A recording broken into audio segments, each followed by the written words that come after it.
কিন্তু এই যে মেয়ে, তুমি তুমি যে 8-10টা ছেলের সাথে জেনা করেছো, তোমার ইজ্জতের কি হবে? তোমার যে সতীত্ব তুমি নষ্ট করেছো। তুমি তো বিয়ের পর কোনো ঘরে গেলে সে হাজবেন্ডও বুঝতে পারবে তুমি আর সতী সাথী নও। তখন তোমার কি হবে? তখন তোমার কি হবে? আর এটা যে এত ভয়াবহ মহামারী একটা ধারণ করেছে না, অনেক ক্ষেত্রে দেখা যায় স্বামী অফিসে যাওয়ার সাথে সাথেই বয়ফ্রেন্ড বাসায় হাজির। এই যে বাক্সে বাক্সে বন্দি জীবন বললাম, বাক্সে বাক্সে বন্দি ফ্ল্যাটের ভিতরে তো ঢুকলে আর বোঝা যায় না ভিতরে কি হচ্ছে। কত ফ্ল্যাটে যে জেনা হয় এখন এই শহরে আল্লাহ ভালো জানে। এই ফ্ল্যাটের প্রত্যেকটা ইঞ্চি ইঞ্চি মাটি আল্লাহর কাছে সাক্ষী দিবে।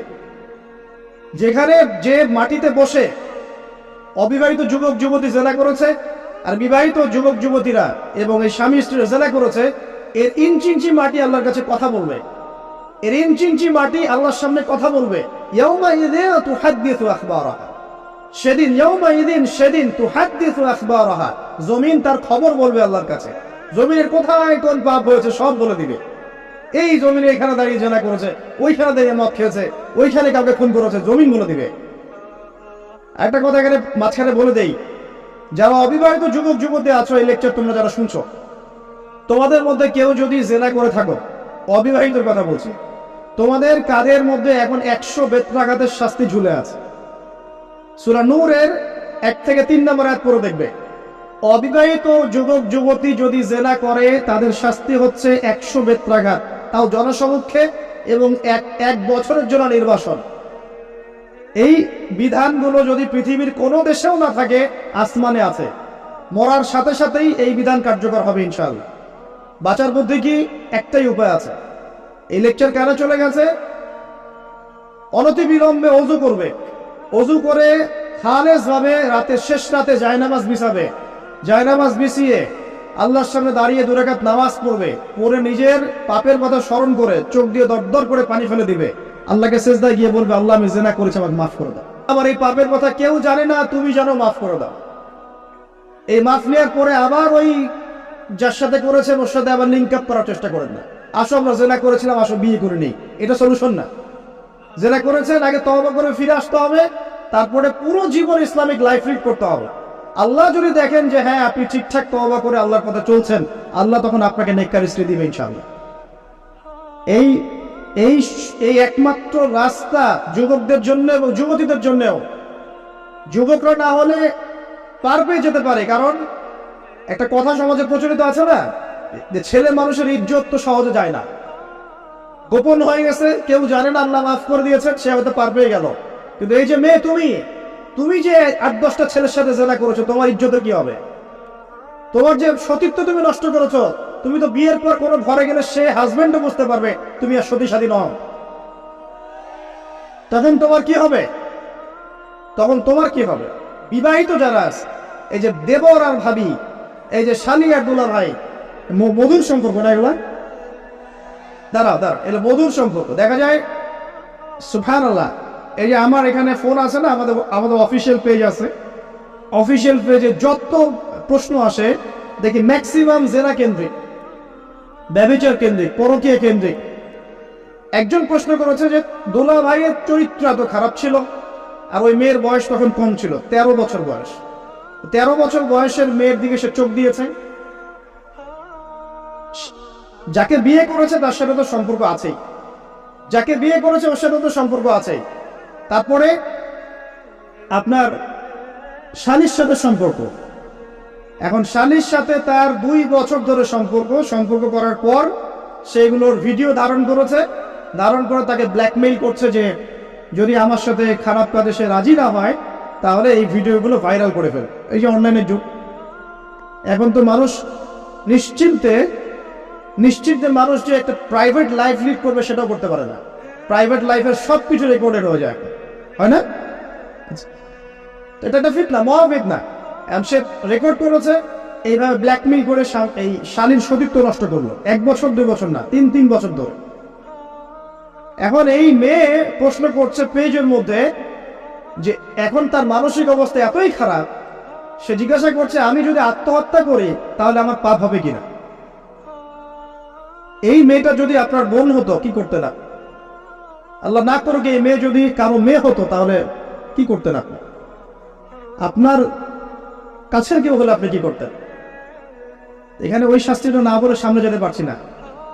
শোনেন, যারা বিবাহিত ব্যক্তি হওয়ার পরেও পরকীয়া করেছেন, বিবাহ করার পরেও পরকীয়ার পাপে লিপ্ত ছিলেন বা এখনো আছেন, জেনে হোক না জেনে হোক করেছেন, অথবা এটা জেনে করেছেন যেটা একটা খারাপ কাজ তারপরেও করেছেন, রাসূলুল্লাহ সাল্লাল্লাহু আলাইহি ওয়াসাল্লামের হাদিস এবং আল্লাহ পাকের কালাম অনুযায়ী তাদের শাস্তি হচ্ছে কোমর পর্যন্ত মাটিতে পুঁতে ফেলে পাথর নিক্ষেপ করে রজম করে হত্যা করা। ইসলামিক যদি কোনো রাষ্ট্র থাকতো বা এটা যদি হতো, বা এটা যদি ইমামুল মাহদির যুগ হতো বা ওমর রাদিয়াল্লাহু আনহুর যুগ হতো, তাহলে এই শাস্তির বাইরে আপনি চলতে পারতেন না, যদি এটা প্রমাণ হতো। এই শাস্তি যদি দুনিয়াতে কার্যকর নাও হয়, আপনি যদি তওবা না করে মারা যান, তাহলে কিয়ামতের মাঠে এই শাস্তি আপনি ভোগ করবেন। খুব মজা লাগছে পরকীয়া করতে। সকালে একটার সাথে, দুপুরে একটার সাথে, আজকে একজনের সাথে রাত কাটান, কালকে আরেকজনের সাথে রাত কাটান, খুব মজা পাচ্ছেন। রাত্রেবেলা মদ খান আর হোটেলে রাত কাটান, সকালবেলা আবার অফিসে যান। আমাদের শহরের এগুলা কালচার কোত্থেকে আসলো? এই শহরকে পবিত্র করবে কে এবং এই শহরের আসল রূপগুলো স্পষ্ট করবে কারা? খুব মজা পাচ্ছেন এগুলোতে। সুবহানাল্লাহ। একটা বিষয় বোঝাই, ইসলামে কেসাস আছে। কেসাস মনে করেন আমাকে কেউ হত্যা করেছে, আপনি তাকে হত্যা করতে পারবেন। মনে করেন আপনি কাউকে হত্যা করেছেন, ঠিক আমাদের লজের মতো কেউ যদি কাউকে হত্যা করে তাকে ফাঁসি দেওয়া হয় না, এরকমই কেউ যদি কাউকে হত্যা করে, ইসলামের বিধান কেসাস করা, মানে হাতের বদলে হাত, চোখের বদলে চোখ, কানের বদলে কান, নাকের বদলে নাক, জানের বদলে জান, যদি প্রমাণ হয়। কিন্তু এখানেও হত্যাকারীর বাঁচার সুযোগ আছে। কিরকম? মনে করেন আপনি আমার পরিবারের কাউকে হত্যা করেছেন, আল্লাহ না করুক।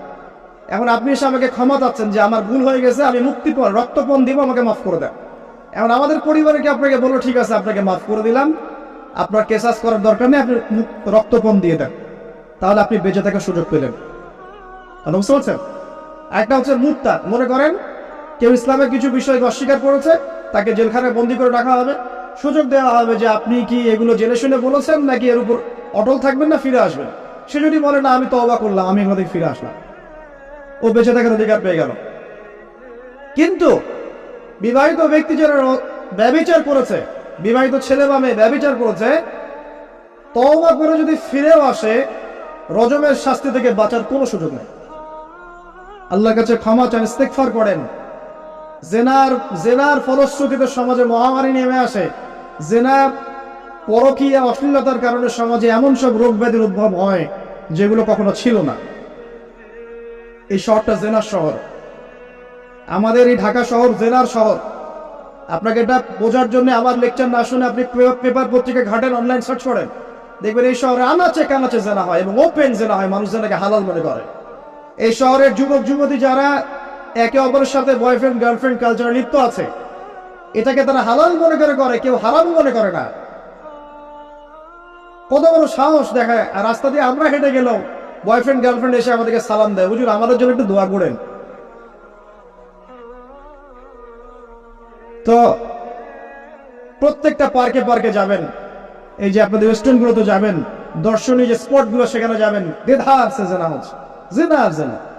আমি এই যুগের কথাই বলছি। নবী সাল্লাল্লাহু আলাইহি ওয়াসাল্লাম বলছেন, আমাদের নবী বলছেন, আমার উম্মতের একটা অংশ, সবাই না, আমার উম্মতের একটা অংশ অবশ্যই জেনাকে হালাল করে নেবে, অবশ্যই মদকে হালাল করে নেবে, মদ পান করবে কিন্তু মদের নাম অন্য দিবে, এবং তারা গান বাজনা বাদ্যযন্ত্র নর্তকীদেরকে হালাল মনে করে নিবে।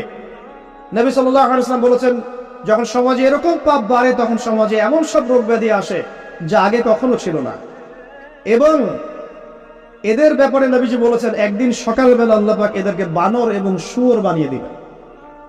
কিয়ামতের আগে এই ঘটনাও ঘটবে, বিকৃত হবে, ভূমিধস, ভূমিকম্প, ভূমিধস এবং আকৃতির বিকৃতি, এগুলো আযাব আসবে আল্লাহর পক্ষ থেকে। এই জেনা, এই ব্যভিচার, এই পরকীয়া, নোংরামি, অশ্লীলতার কারণে ঘরে ঘরে এগুলো বয়ফ্রেন্ড গার্লফ্রেন্ড কালচার। কেউ মনে করে না জেনা এগুলো হারাম, কেউ মনে করে না যে আমার এই যে সহপাঠী আমার গায়ের মাহরাম, এই গায়ের মাহরাম শব্দটাই নাই। কাজিন, চাচাতো বোন, মামাতো বোন, খালাতো বোন, এই যে কাজিন, এরা জেনা করছে। কি দেখা বাকি রেখেছে এই যুগে আমরা? এই যুগে আমরা দেখছি যে নিজের মেয়ের সাথে পিতার শারীরিক সম্পর্ক। পেপার পত্রিকা পড়েন, একটু অনলাইন ঘাটেন, দেখেন কোন যুগে আছেন আপনি। সমাজের ন্যায় অন্যায় হক বাতিলের মানদণ্ডই উল্টে যাবে। মানুষ ন্যায়কে অন্যায় মনে করবে, অন্যায়গুলোকে ন্যায় মনে করে নিবে। কোনো মানদণ্ড নাই, কোনো মানদণ্ড নেই। আমাদের শহরের এই অবস্থা, শান্তিতে কিভাবে ঘুমাবেন আপনি? নিশ্চিন্তে থাকবেন কিভাবে? কখন যে আল্লাহর গজব চলে আসে। কোরআনে একটা আয়াত আছে, যখন আল্লাহ পাকের গজব আসবে তখন শুধু জালেমদের উপর খাস করে আসবে না। আলেমদেরকে জিজ্ঞাসা করে, আলেম ওলামাদেরকে জিজ্ঞাসা করেন, যখন আল্লাহর গজব আসবে জালেমদের উপরে শুধু খাস ভাবে আসবে না, সবার উপরে আসবে। আমি খুব ভালো মানুষ, ওয়াজ করছি, নসিহত করছি, পার পেয়ে যাবে এমন ভাবার সুযোগই নাই। আপনাকে আপনার সাধ্য মতো অন্যায়ের প্রতিবাদ করার চেষ্টা করতে হবে। লাতা'মুরুন্না বিল মা'রুফ, নবীজি বলছেন অবশ্যই তোমরা সৎ কাজের আদেশ করো। ওয়ালা তানহাউন্না আনিল মুনকার, অবশ্যই অসৎ কাজে নিষেধ করো। আও লা ইউশিকান্নাল্লাহু আন ইয়াবআসা আলাইকুম ইকাবাম মিন, অন্যথায় আমি আশঙ্কা করি তোমাদের উপর আল্লাহর পক্ষ থেকে বিশাল গজব আসবে। সুম্মা তাদউনাহু, এরপর তোমরা সবাই আল্লাহর কাছে দোয়া করবে, আল্লাহ গজব সরিয়ে দাও, সরিয়ে দাও। লা ইউস্তাজাবু দুআকুম, তোমাদের দোয়া কবুল করা হবে না। নবী সাল্লাল্লাহু আলাইহি ওয়াসাল্লাম বলেছেন, মান রাআ মিনকুম মুনকারান, তোমাদের মধ্যে যে কেউ হুয়েভার হি ইজ, যে কেউ যদি কোনো মুনকার, নোংরা গর্হিত কোনো কাজ দেখে, তাহলে যেন ফাল ইউগাইয়ির বিয়াদিহি, তার সামর্থ্য থাকলে হাত দিয়ে যেন ঠেকায়। সামর্থ্য থাকলে হাত দিয়ে যেন ঠেকায়। যাদেরকে আল্লাহ পাক হাত দিয়ে ঠেকানোর ক্ষমতা দিয়েছেন তাদেরকে আল্লাহ জিজ্ঞাসাবাদ করবেন, কেন ঠেকালে না তুমি? জেনার লাইসেন্স দিলে কেন? মদের লাইসেন্স দিচ্ছ কেন? ঠেকালে না কেন তুমি? অন্যায় কাজকে ঠেকালে না কেন? যদি তুমি না পারো, ওয়াইল্লাম ইয়াস্তাতি, যদি সে না পারে, তাহলে ফাল ইউগাইয়ির বিলিসানি, তাহলে যেন মুখ দিয়ে সেটা প্রতিবাদ করে। এই যে মুখ দিয়ে প্রতিবাদ করার ক্ষমতা আলেম ওলামার আছে, যাদের হাতের ক্ষমতা নেই, মুখের ক্ষমতা আছে। সেটাও যদি না পারে, ওয়াইল্লাম ইয়াস্তাতি, সেটাতেও যদি সে সক্ষম না হয়, ফাবিকলবি, তাহলে যেন অন্তর দিয়ে ঘৃণাটা পর্যন্ত করে। ওয়াবিযালিকা আদআফুল ঈমান, এটা হচ্ছে ঈমানের সবচেয়ে নিকৃষ্ট একটা অবস্থা, সর্বনিম্ন অবস্থা। এর নিচে ঈমানের কোনো অবস্থাই নাই। তার মানে অন্যায় দেখে আমাদের যাদের মনে কোনো ফিলিংসই কাজ করছে না, তার মানে আমাদের ঈমান নাই। আসলে সহজ কথা, ঈমানের সেই তেজ নাই আমাদের মধ্যে। আসুন, একটা ব্যাখ্যা এটাও হতে পারে, সমাজে ন্যায় অন্যায় হক বাতিলের মানদণ্ড উল্টে যাবে। একটা জায়গায় যাচ্ছি, তার আগে